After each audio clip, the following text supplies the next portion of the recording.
Well, there it is, folks. The Florida State Seminoles have been robbed of a playoff berth because of a unfortunate injury to their quarterback, Jordan Travis. That's the excuse that they'll give. That's all the words that they'll use. I think we all understand exactly what happened here. Yeah. Sadly, it has felt like it's been trending this way for weeks, and I'm not shocked at all with the outcome. Um, I'm heartbroken for that team. I'm heartbroken for those players, for Mike Norvell, for his coaching staff. This is why you got to get the hell out of the ACC. Um, you knew it was coming. You just knew it was coming, and injuries just kept giving them a reason to screw you. That Alabama team beat LSU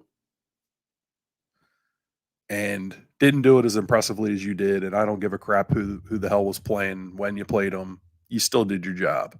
And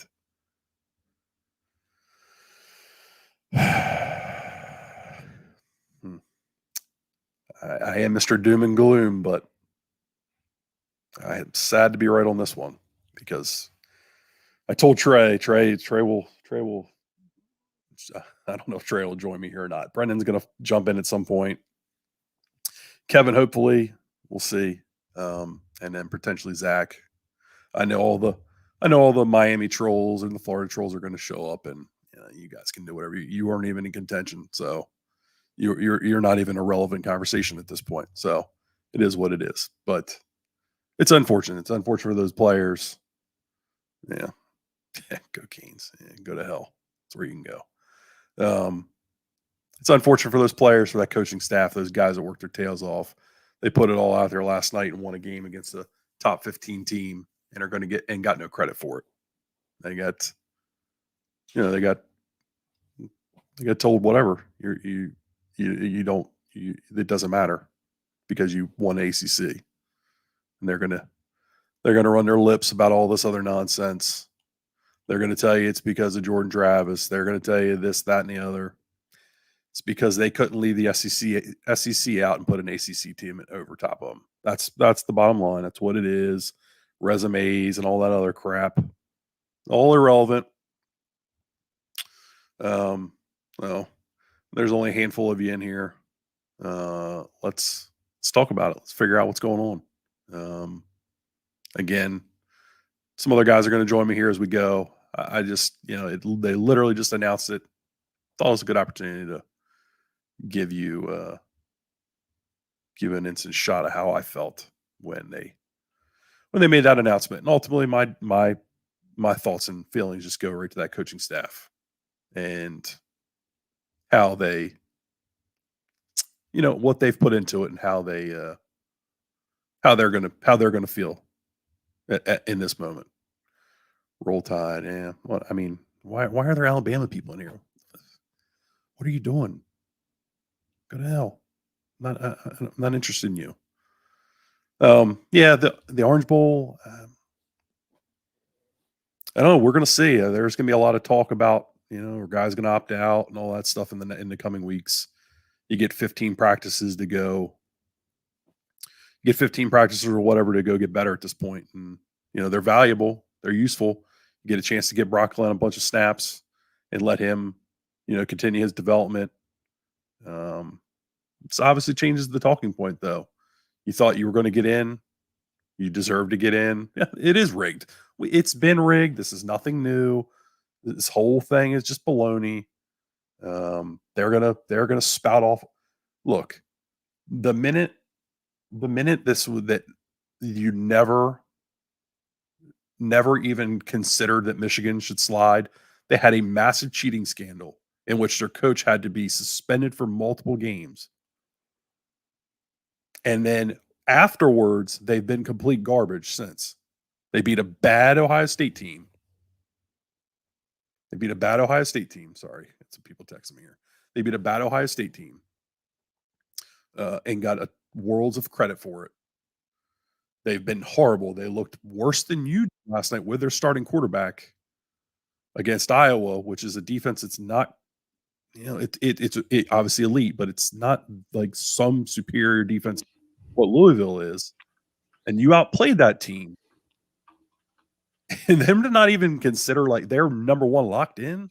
Yeah, but only 55 passing yards. I mean, that's just when you knew. That's just when you knew it was bullshit. Do we just like base our judgment on number of passing yards now? Like, or is that how it works? Who's Washington played? Oregon? Who's Oregon played? Nobody. They beat Texas Tech by 8. Like, there's nothing to prop up the Pac-12. There's nothing to prop up the Big Ten. There's nothing to prop up the SEC. This is all just BS. I think, unfortunately, I think in the end, Louisville losing to Kentucky cost you a playoff berth. I think if Louisville beats Kentucky a week ago, you're in. I think Georgia losing to Alabama lost a playoff berth. I don't think there's any chance they were going to let an SEC team. They put Texas in at 3. I mean, but they had to because Texas beat Alabama. Right, but Texas was still going to be in. I don't think no matter how this played out. Oh, because they beat Georgia was going to be one, of Oklahoma State by a few touchdowns. Then they were going to shove Texas in there. They were going to find a way. They were going to find a way.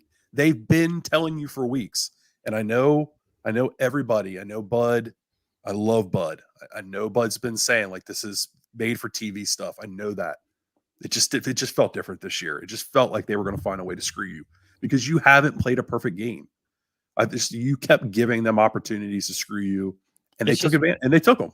It's just wild that they don't consider Alabama almost losing to Auburn with their starting quarterback. Like Florida State played a better game against a better opponent in UF with their backup quarterback, and that's not talked about.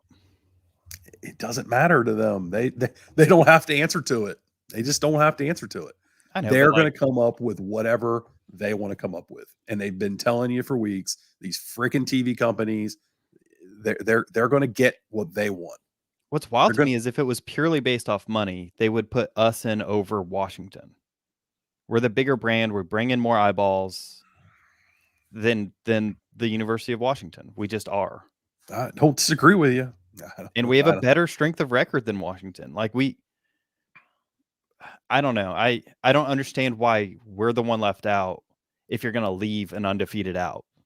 The ACC is a better conference than the Pac-12. It always has been. Not in any of these Yahoo's minds that are paid analysts to talk about the sport. They don't care what results are. They don't care. Results don't matter.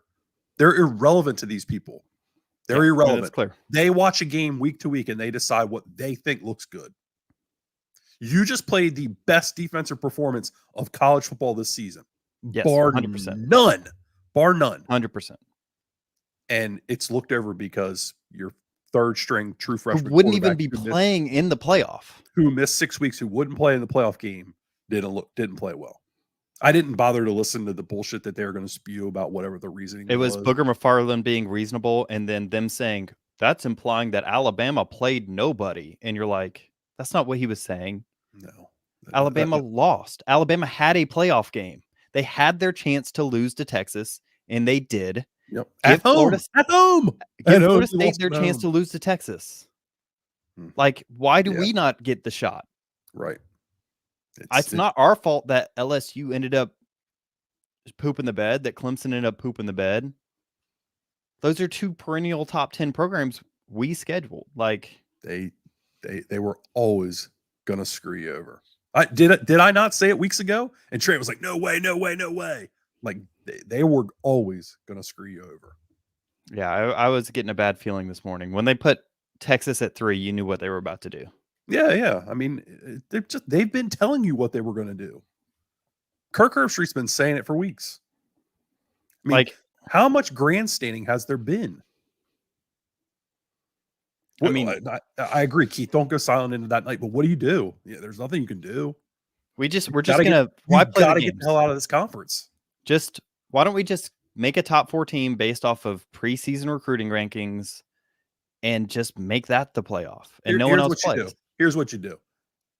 I wish I could say exactly what I want to say here, but you go skull F the Georgia in a couple weeks, and however many weeks in the Orange Bowl. That's what you go do. You have to. You go beat the hell out of them and say, But if- hey, I mean, you could have put us in. But You that's could not have put even us the in. argument. Like the argument isn't that we are a top 4 team. The argument is that they're clearly not because they lost. Right. Like they lost. Like they played the game and lost. Yeah. And you didn't. Like I don't Yeah. understand how this works. Yeah. Well, It's an admittance that that the ACC is not a Power 5 conference. Right. Yeah, essentially. They're seen You as left a D5 conference now. You left the first undefeated Power 5 conference winner out. You're telling the world is telling you favor what of an they think about the Alabama ACC. team that's not that good, man. They're gonna lose. And Texas is getting credit for beating that team months ago when that team was at its absolute worst. They were in dogfights with USF.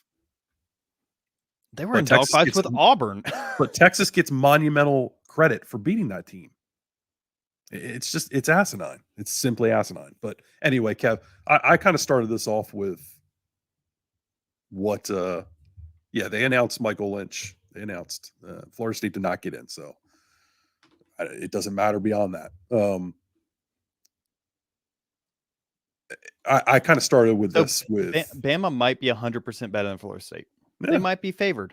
You know, their if record's they line not. up, they might be 30. They might beat Florida State by 400 points. Who cares? They lost to Texas. Yep. That was their playoff. They had their playoff. Guess and you they should have lost. won. Should have beaten them. I don't know what to tell you. So they already lost in the playoff, and they get a do-over because they have an SEC on their field.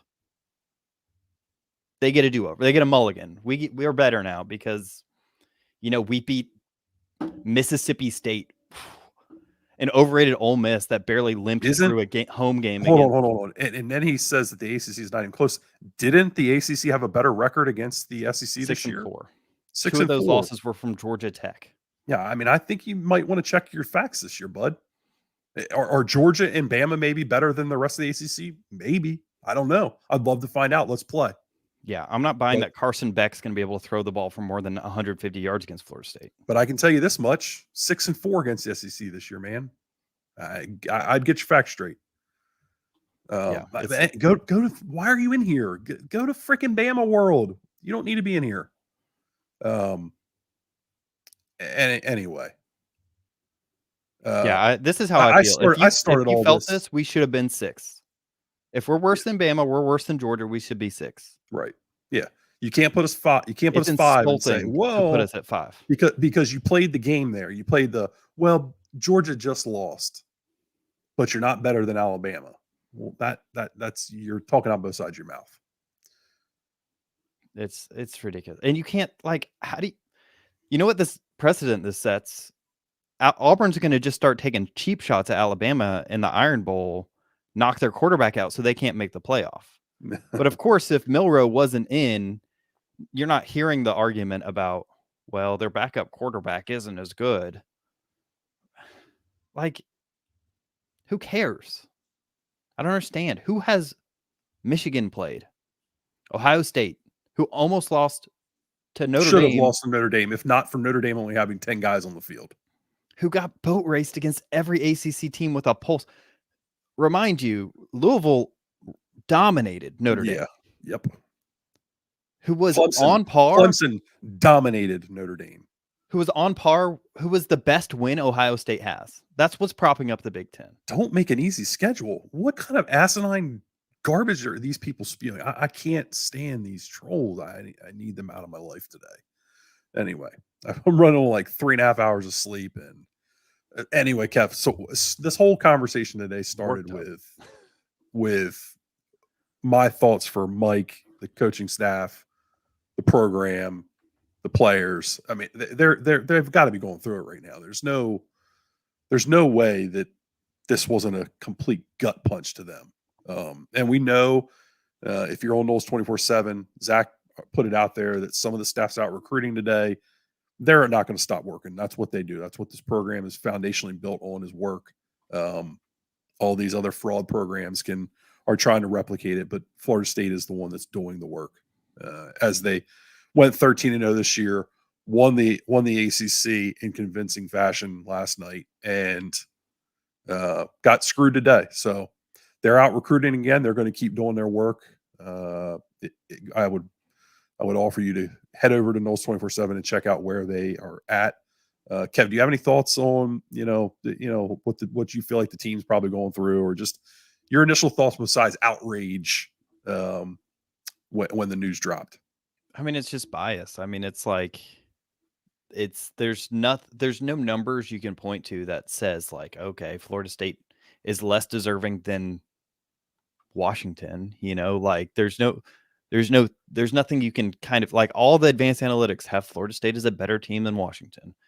It's a gut punch in a sense that like you're sitting here saying that Florida State has no shot. There's no chance being in the ACC for Florida State to win a national championship, at least with this format. And thankfully the 12-team playoff is coming, but like how dejecting is that as a staff that now you have to turn to like recruits and say, well, we've just been demoted to a G5 conference by a bunch of athletic directors and Condoleezza Rice sitting in a room, like. Yeah.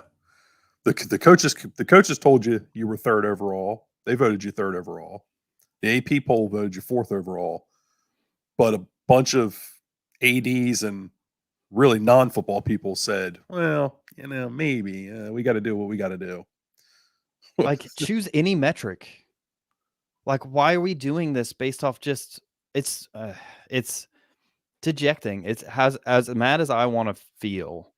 Those kids that were perfect on the season against a decent schedule. They played a harder schedule than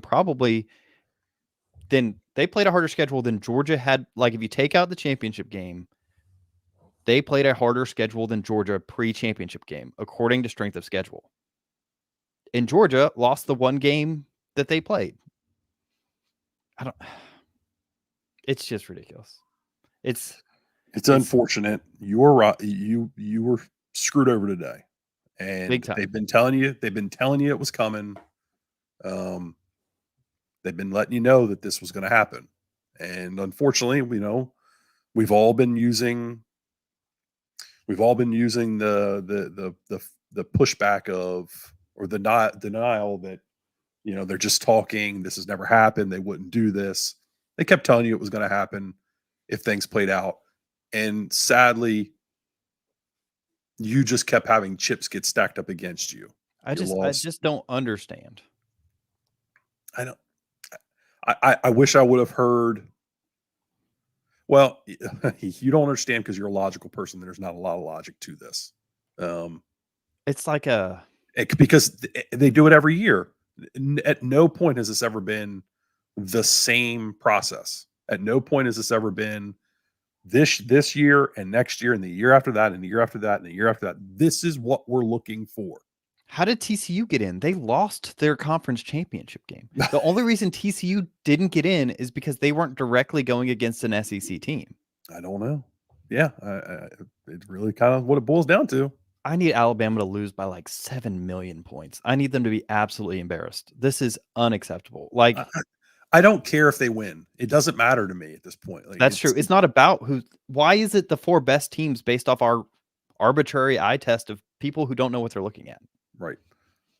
And then when you get a literal eye test of two teams next to each other, and you're going to throw strength of schedule numbers out there that you make up and you control the narrative of. What made Bama's schedule third or fourth toughest in the country this year? Nothing. They played a dog shit Auburn team last week. The best team they played was LSU. The second best team they played was Texas. And Texas beat the tar out of them, and they didn't look like they belonged on the same field. They were lucky it was close with Texas. All right, Brendan. Kevin, I have. Hi, guys. This is fun. We have expressed a lot of outrage. Yeah, deservedly so.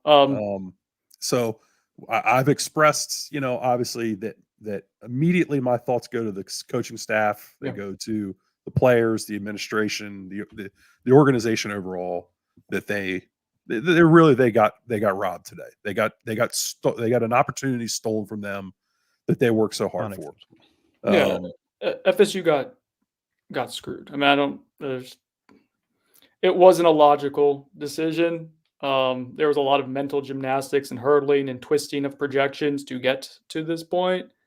It kind of felt like that's what it was gearing up to throughout the broadcast. If you were watching the game last night and this morning, but I'm with you, AB. Like this team, think about like Mike Norvell's ethos, his core value for program building is response, right? And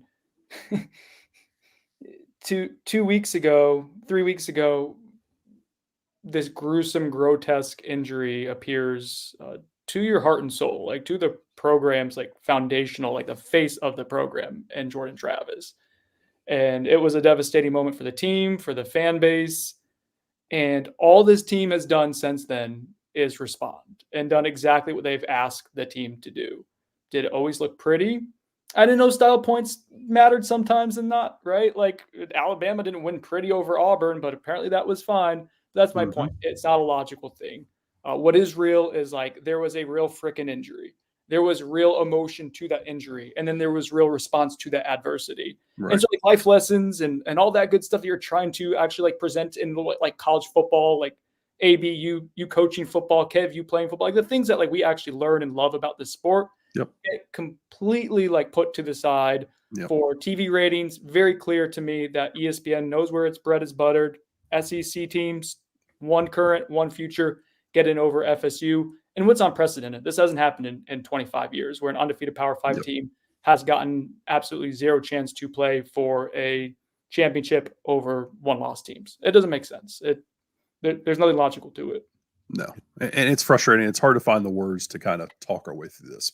There's outrage for all of us. We cover this program very closely. You, Brendan, more than anybody, being right there, being there every single day on the ground.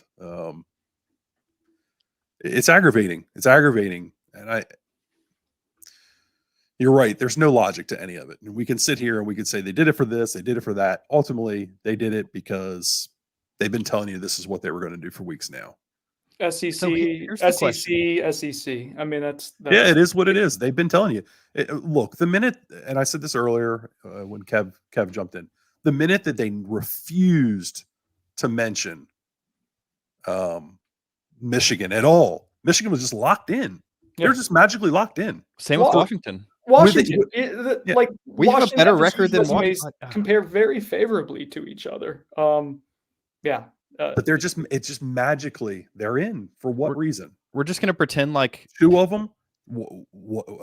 Let's see. So Big Ten team, future Big Ten team. Yep. SEC team, future SEC team. Think about those two. Think about the moneymakers there. Those are your big two, the Big Ten and the SEC. It really boils down to that. It's that simple. That they're letting you know that there's nothing else that matters in college football now besides the Big Ten and the SEC. Even beating the SEC doesn't matter. It's corporatized, we are all receiving paychecks from a corporation as well. So like a lot of us are, but like that's what this has become, is just this very like antiseptic. I mean, think of it, ESPN is going to broadcast the playoff games, is going to broadcast the national championship game. Yep. They are broadcast partners with the ACC, but they are broadcast partners very clearly with the SEC. They know where their bread is buttered. They know who their brand is, and very clear it was protected. They spent the entire evening of the ACC championship game last night talking about the SEC. Yeah, and that's like, so like the micro is like, this sucks, right? Like, yep. My wife's like watched this team so closely and fallen in love with it and heartbroken. I'm like, you guys are fans that like and are devastated. They don't have the chance, right? Like, was FSU going to go and win a national championship this year? Probably not. Did they absolutely deserve the chance to, based on every criteria that's possibly there? Yep. Yeah. And so that doesn't matter. And so that's the micro of it. It sucks. And you guys have talked about that already, I'm sure. Like it sucks. I can't rationalize. Mike Norvell having to explain that to his team sucks. Do you have to explain it to recruits? Sucks. Like, good luck trying to convince extra players to come to this class and say, Well, you're going to play for the second fiddle conference that our conference champion can't even get a spot over one-loss teams. Like A conference champion that has a pedigree, won a national championship in the past 10 years. a brand. We've won a national championship more recently than Texas. A brand, an elite brand, one that would have drawn ratings because people love to see FSU lose. And won more recently than every other team besides Alabama. The macro of it, to me, where you start getting the Charlie Day, It's Always Sunny, connecting Pepe Salvia lines, like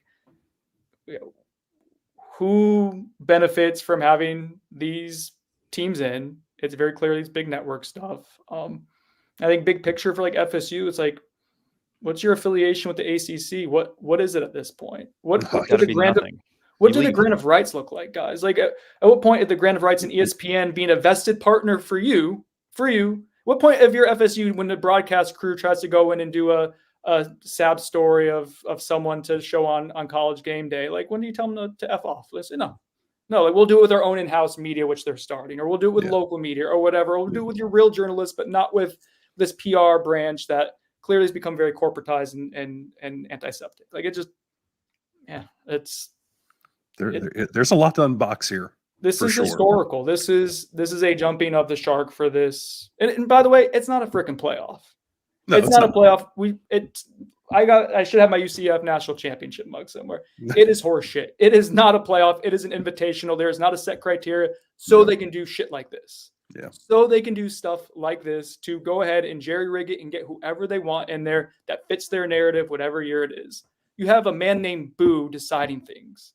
A man named Boo. Who's an athletic director inside the ACC? How can he justify this moving forward? Like, that's going to be a question he will get asked today. Is how do you justify your program being relevant nationally? How do you justify your football coach being able to sell the program as being in a Power 5 conference if you can't assure this? And, I mean, the thing is, it just is confirmation. Where's Jim Phillips at in all this? Where's that son of a gun at? So here's the thing, guys. Like, he was very quiet until last night. He's a moron. And it was a weird approach. It was a weird tact. I will say this: earlier in the week, I think it was Monday, early in the week, FSU sent out a list of data points to local media, national media, of like, this is what happens to teams that do what FSU does. Them getting left out of playing for a spot for a national championship game doesn't happen. I remember talking to Chris and Brett and Zach, like, hey guys, this is weird that they're sending this out. And I was told no, that they're just getting the data points in, they're getting them in maybe late. But I was like, no, I think they're like legitimately like nervous of getting left out at this point. Like, that was a change in behavior for a program that was fine to just kind of be quiet and just let win speak for itself. And that's Mike, I think, wanted that. Then to all of a sudden shift that in the last week, to me, was like a change in behavior that I noted. And like, I think that FSU, I don't want to say aired, like the game should matter, but the narrative ran away. The narrative got away from them. And Michael Alford, did you guys read his comments on here? I haven't yet. No, I will. I have it pulled up. You have it pulled up? Okay. And so so I have a lot of things I'm trying to catch up on, but a lot of let me read that here if you've got something you need to do while I do that. No, I'm good. Let's pull it up. All right. I've got it. Let me screen share. Share screen. But like the idea of like narrative, and let me know when you're ready, AB, but like the idea of like narrative, like, is what sparked it, because like he uses that. And I think they let it run rampant too long, like where the Kirk Herbstreits of the world were able to control this. And it's kind of really far out, but I'll go ahead and read it for everybody so that they can. The consequences of this is Michael Alford, athletic director for Florida State. His response to Florida State being left out of the college football playoff. The consequences of giving into a narrative of the moment are destructive, far-reaching, and permanent, not just for Florida State, but college football as a whole. The argument of whether a team is the most deserving or best is a false equivalence. It renders the season up to yesterday irrelevant and significantly damages the legitimacy of the college football playoff. The 2023 Florida State Seminoles are the epitome of a total team. To eliminate them from a chance to compete for a national championship is an unwarranted injustice that shows complete disregard and disrespect for their performance and accomplishments. It is unforgivable. The fact that this team is continuing to close out victories in dominant fashion facing our current quarterback situation should have enhanced our case to get a playoff berth earned on the field. Instead, the committee decided to elevate themselves and make history today by departing from what makes this sport great by excluding an undefeated Power 5 conference champion for the first time since the advent of the BCS college football playoff era that began 25 years ago. This ridiculous decision is a departure from the competitive expectations that have stood the test of time in college football. Wins matter, losses matter. Those that compete in the arena know this. Those on the committee who also competed in the sport and should have known this have forgotten it. Today, they changed the way success is assessed in college football from a tangible metric, winning on the field, to an intangible one, subjective one. Evidently, predicting the future matters more. Yeah. For And, many like, of us, go ahead. how do you argue with that logically? It's so they determine who's the best team based off of what idiots like us look at high school recruits Yep. and give star rankings. Yeah. And then they're gonna be like, oh, these random writers around the beat have some intel and being able to predict how these kids are grown, developed, schemed for over the next 4 years. And that's the most important thing when it comes to who should be in the college football playoff. Games, why even play them? I honestly think if you had a 2-team championship game, Florida State should have a better argument for that than Texas and Alabama. There's a lot there's a lot there. There's a lot there for Michael Alford, and I think it's very well said. I think he struck the right tone of professionalism and just going scorched earth. Clearly had it ready to go too. Yeah, he knew it was coming. All right, I want to try.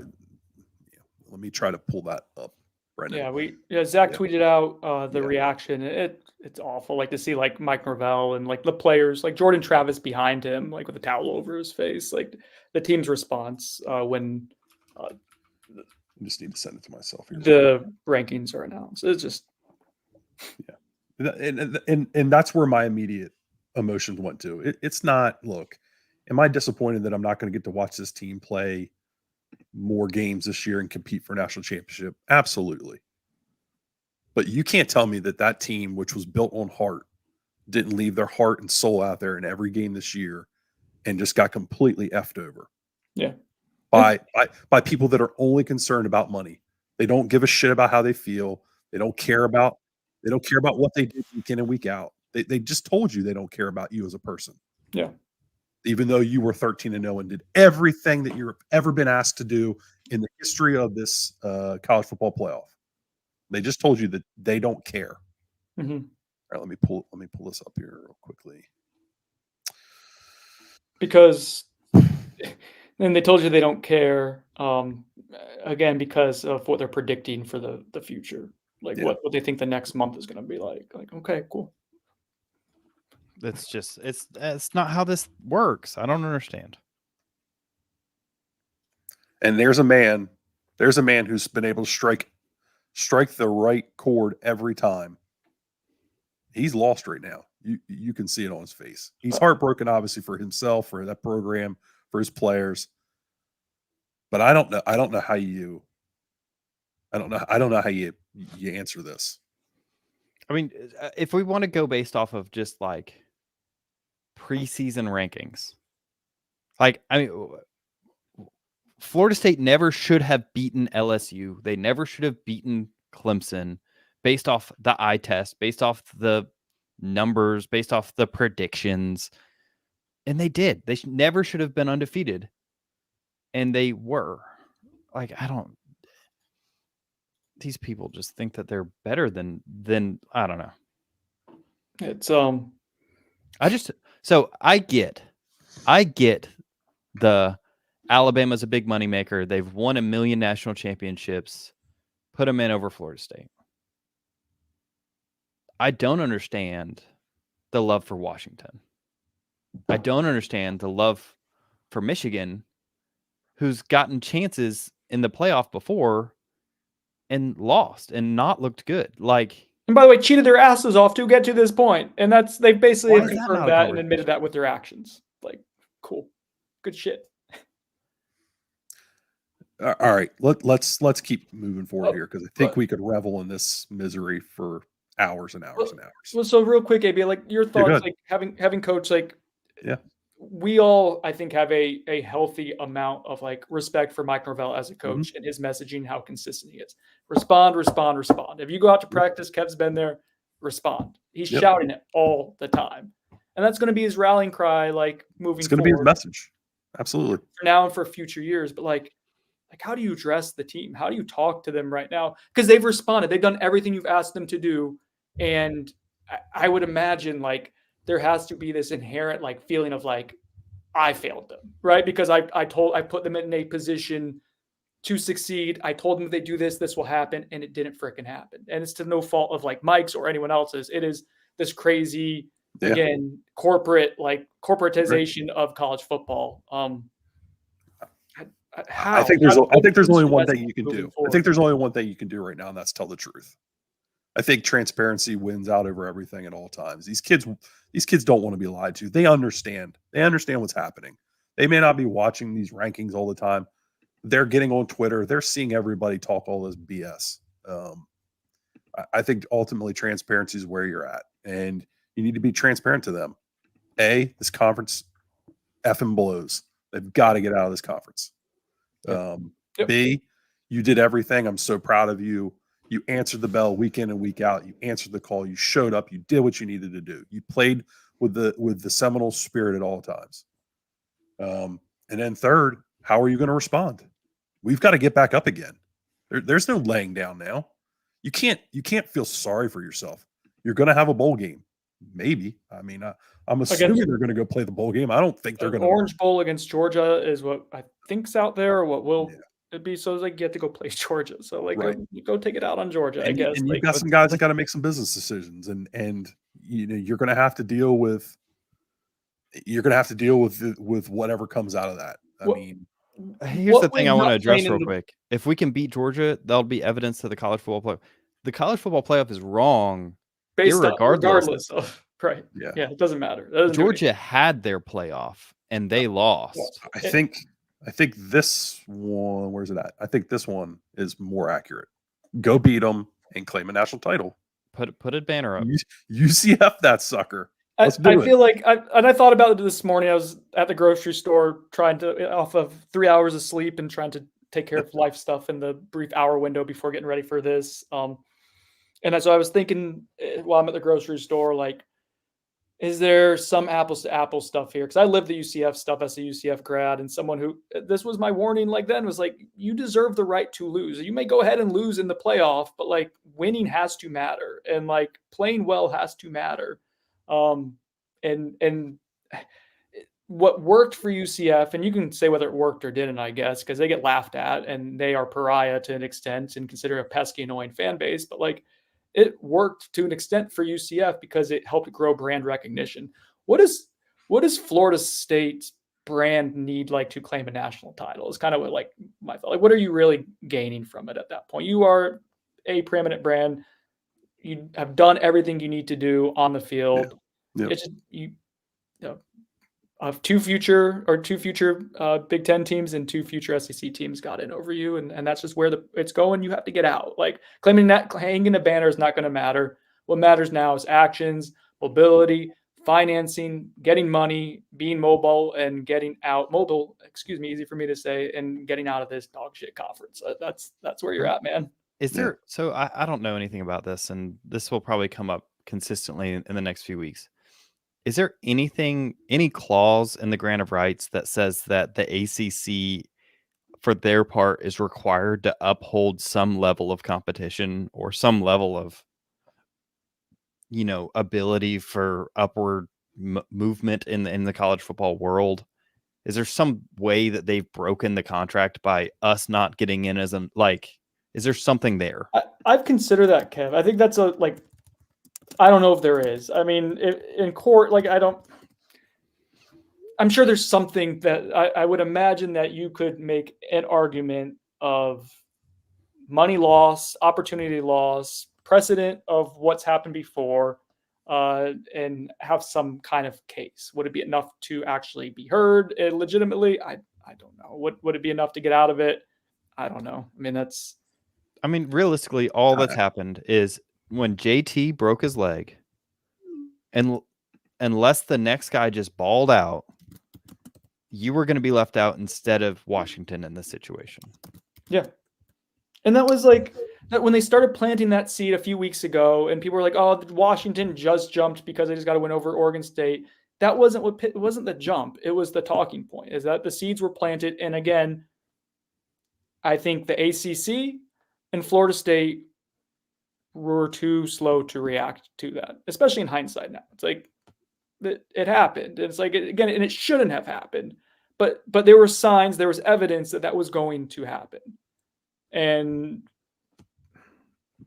I woke up this morning with the idea that this was a possibility. I was like, the hours got closer to it.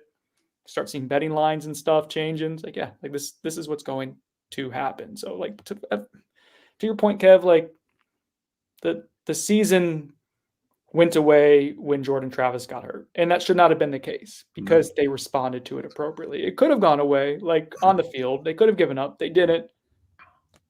And it didn't matter. I gotta go back to like what's the point? What's the point? What's the messaging? Like, what are you doing as a governing body of college football if the games don't matter, if responding to adversity doesn't matter, if life lessons aren't really like this isn't, maybe I'm being idealistic of what's this murky underbelly and always has been of college football. But it just well, I think a shark has been jumped, is what I'm trying to say. Yeah.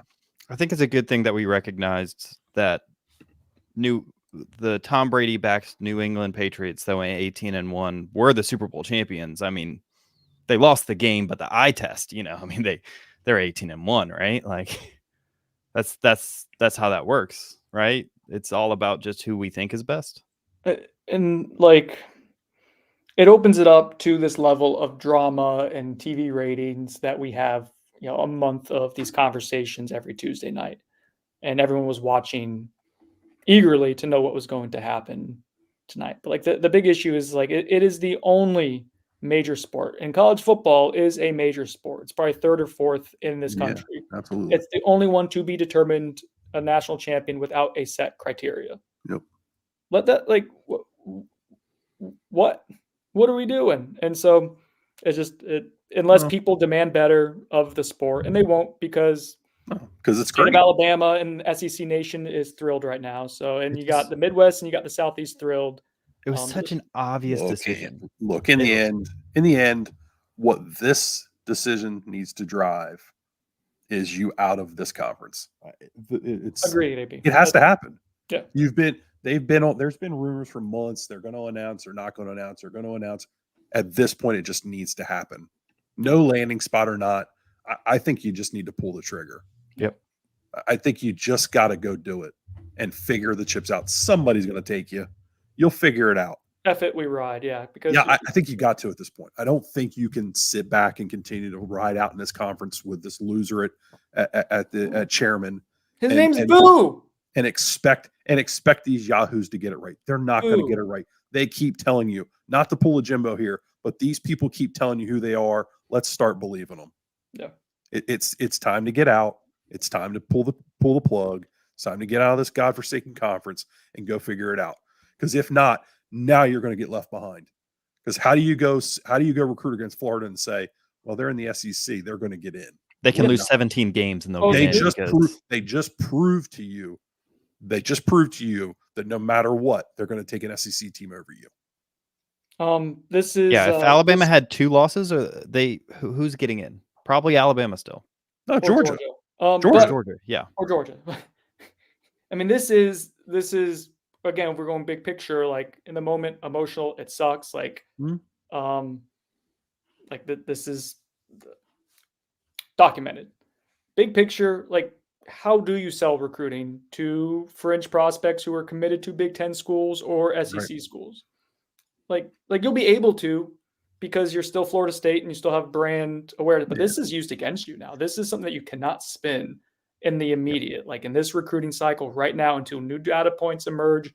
Like that, this is significant, and there are people within that program who I think touch base with already that feel that way. Like this, I this is a think loss. the one thing you got to focus on is this is the last time there's ever going to be just 4 teams making it. Like, okay, they're telling you that they don't think your conference is a big boy, but next year there's 12. Like, if this was a 12-team playoff, you're in. This is a moot point. If you're at number 5, you're missing. I guess maybe you're missing out on a home game. I don't know how the whole 12-team playoff is going to set up, but you're in. You're in at the number 5 seed, and you're riding next year. Hell, you're probably into the number 4 seed because they don't have to worry about leaving Georgia. They're not manipulating it. 4 was always, I think it was, I can't remember what podcast it was, but it was always talk about like 4. It was a national one saying that 4 was always a weird number. Yeah. It was always when you have a Power 5 conference. 5, yeah, exactly. So it was always a weird, stupid number. Arbitrarily, they just decided that it was 4, and then next year they're going to move it to 12. It just what's so annoying about the argument against the expanded playoff is people say college football is the best sport in the world because it's got the best regular season in the world because every game matters. And those are the same people that wanted Alabama or Georgia to get in. Either the games matter or they don't. Like, this proves that the regular season means absolutely nothing. Jordan Travis, I didn't see. I guess you put it up there, AB. I did. Yeah. Devastated for the people who'll be listening to this. Devastated. Jordan Travis is devastated, heartbroken, and so much disbelief right now. I wish my leg broke earlier in the season so you all could see this team is so much more than the quarterback. Like, that's a heartbreaking statement. What are we fucking doing? Like, as an organizing bot. Oops, sorry. What are we doing as a sport? As people who love this stupid, silly sport, like, how do you justify what just happened today? Yeah, it doesn't make sense. This is crazy. You've got a kid wishing that he had broken his leg earlier because he wanted his teammates to be able to show. Just crazy. And that's where we're at. And I blame Miami and Florida for all this. If they're worth a shit, that you're getting in the playoff, right? If Clemson doesn't start just like pooping the bed. Yeah. If Clemson has 10 wins this year. I said, I think just before you got on that I think that Louisville losing to Kentucky was the death knell for your playoff hopes. I think that if they go and beat Kentucky, beat a top 10 team. They're a top 10 team. They just beat an SEC team. The ACC's 7-3 over the SEC on the season. I think it pushes it over for you. Or if you beat Louisville by like 30 points, but a rainy game with Brock Glenn, like playing with like on one leg on the second half, like it is what it is. That's right. At this point, it is what it is. We've put 50 minutes into this. What last point I have, because it's in this chat, people, and you mentioned it, AB. What would declining the bowl game do? Nothing. Rob you of 15 practices. I mean, I guess you could still go out and get them. I guess you could still go practice 15 times. I don't know how that would work. If you said, nope, we're not going to show up, are they going to say, okay, well, you can still practice 15 times? I mean, what message would it send, like, for Mike's? It's just not. That's not in Mike's DNA. No. It's not what this program's been built on. It's been built on work. They're going to go work. The thing is about the bowl game. The legitimate question is, and we'll get to this at some point down the road, who's going to play? Yeah, that'll be a thing. What's the motivation for Keon to play? What's the motivation for Jared to play? What's the motivation for Fabo to play? I mean, what's the motivation for those guys? That last year to AB, and they played a lot of guys, and that was a weird slip. They played a lot of guys, and I know it's not apples to apples, but like they all played last year to get to 10 wins. I know this isn't the same scenario. You were fighting for something new that year. This year, you're just fighting to make a point. But we'll see. It'll be an interesting month here to see how the program responds to this. Mike's got his work cut out for him. Yeah, he really does. Because I think you're right on the recruiting front. There's a lot of battles that are going to have to be fought there. A lot of narratives that are going to get twisted and turned. And I can only wait to find out how Mario is going to spin this into some win for Miami. But it'll happen. He'll find a way to get Mario spinning weird things into wins. Yeah. Yeah. He'll find a way to get somebody down there to tweet something out about how great they did and they would have gotten in or some nonsense. So, but you're fighting Frustrating. battles. You're fighting real battles right now on the recruiting front that they need to win to continue to Yeah. elevate this program. I am really interested to see not just the Mike Norvell response and the messaging and the program response, but like the fan base response, the booster response, the collective response. Like, Yeah. do you double down? Do you continue to be invested and to keep pushing forward, or is this a turning point of just kind of frustration turns some people off to the Right. to where it's like, what are we doing here? You know, so this is a pivotal moment for the program, and I think based on what we've seen this season, what we've seen from FSU historically, like there is a ton of love and commitment, and when it's running well, it's running at an absolutely remarkable, respectable level that can contend with anyone. It's like, but you're going to have to do some reflection. Like, are you going to continue to do that? I think the answer will be yes, but like this is a pivotal point in program history and frankly, like college football history for this to happen the way there's 580 people in here right now. Yeah. And I would challenge all 580 of you to go sign up for the Battle's End if you're not already signed up there. This is your opportunity to make a difference for this program. They're going to need you now more than ever. College football just told you don't matter in no few in those exact terms when they left you out of this. Now's your opportunity. Now's your opportunity to go make a difference. To go tell your friends and your family members that are Florida State fans to be a part of the difference, and not let this go back, because this could easily turn very sideways if you let it. And that's just going to be what they're going to need to do. They're going to need to navigate this very carefully, but I think with a strong tone that, hey, we're not going backwards. There's no turning around and saying, sorry, we're just going to be okay with this. I think you've got to meet this head on and fight this as hard and as strong as you can. And we as a fan base need to stand behind them and do that also. We're passionate about it. Let's show just how passionate we can be by supporting them. I think at 55 minutes here or so, we've talked about this as much as we can, unless Brendan or Kev, you got a final point or idea or concept you want to go through. No, It's BS. I'm good. It is BS from the original BS. It is BS. It's unfair. It is devastating for the fan base and more so for the people within the program who've blood, sweat, and tears to get to this point. It sucks, guys. Yeah, I don't know what else to say. It does. And we'll come out of it. But I think the only way we come out of it is together and working through this. As we're all part of this program now. That's what college football has become. When you have an opportunity to be a part of the collective and do those things, we get an opportunity to be a part of that program. So we all need to rally together and support this program the best that we can. Be strong. Don't be idiots on Twitter, but let people know that you're unsatisfied and do your best to get your voice out there and let people know that this was an injustice. So I don't know if this will go up on audio. There's a little bit of language in here we may want to avoid for our audio listeners, but I appreciate 575 of you folks jumping in here and joining us for about an hour. This was a tough one. This is a hard pill to swallow. We'll be back this week. Get on Noles 24/7. We're going to have tons of coverage. Brendan and Chris and Zach and everybody are going to be talking to people inside the program. They're going to be getting thoughts and inside ideas of what everybody's doing and how they're going to respond to this. So there's only one place you're going to get that stuff, and that's at Noles 24/7. Be sure to like this video. Be sure you're subscribed to Noles 24/7 YouTube, X's and Noles YouTube. We're going to see you this week.